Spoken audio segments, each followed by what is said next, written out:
सॼो ॾींहुं ते वेठा आहियूं। बस कोन को अॼु मटे छॾणो न आहे। पैसो कोने मुल्क में का शइ कोने पती अॼु छॾणो न आहे। केरु मटे कान। ओ हुरिस किथे ओह हलो हलो छॾणो न आहे। सही असी पैर संभाल पैर असां चोर आहियूं चोर। अरे घणा पैसा अथई जल्दी कढ जल्दी कढ।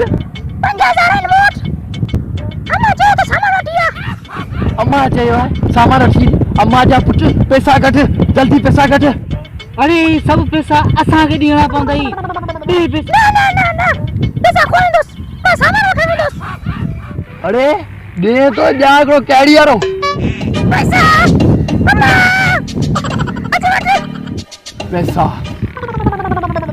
हेलो हेलो केड़ा तो वञो असां चोरी करण था वञो। मूंखे मुंहिंजा पैसा वापस ॾियो या मूंखे चोर ते वठी हलो। चरियो थियो ई छा? ना मूंखे चोर ते वठी हलो या मूंखे मुंहिंजा पैसा वापस ॾियो। मूंखे अम्मा मारे थी। तुंहिंजा पैसा असांखे मिलिया असांजे बस हाणे असां हलणे थो। हिन वठी था हलूं। हिन मां पैसा तोखे कोन ॾींदासीं जेको हाणे चोरी कंदासीं हुन मां तोखे अधु ॾींदासीं। हलो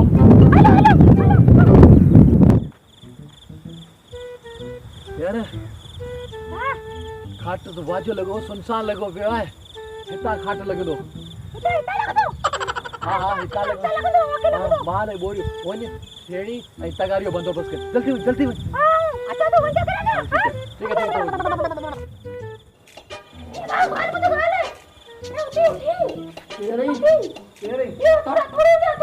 थोड़ो छातो करी चोर चोर चोर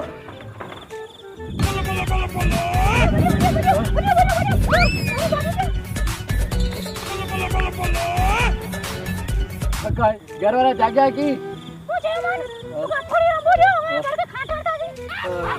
जागी जा महाराज जद।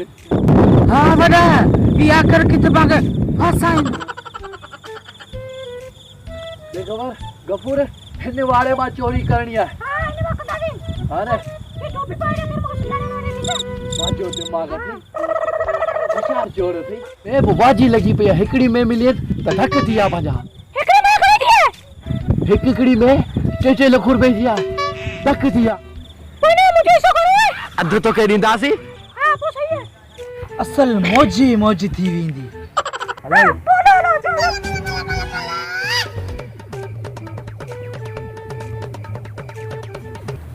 सजे वाड़े में या में भली बिठी थी घट में घट 2.5 लाख 3 लाख रुपया कंदी। हां तो मैं ॾिसो आउं सुठो नहीं चलो सही है। सुठो नहीं तो चलो ठीक है जैसे असां पाण हली का मेरा सुठी।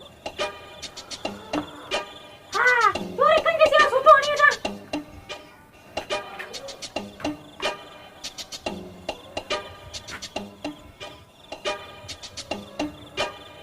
हां मलो दियो।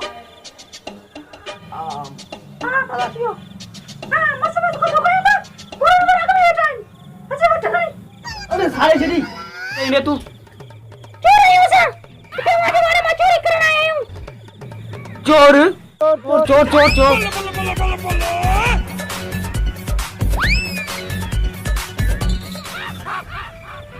अरे छाला पे लड़ी करी चोर आया चोर वाड़े में। अरे किथे न चोर। अरे सच्ची तो चवा चोर आया मथे गफूर है कसम थे गफूर जो कसम चोर आया। अरे मोत बरावा रे तो पहले क्यों तो पूरा मैं तो पहले क्यों तो कभी याद आयो तो गफूर। हैं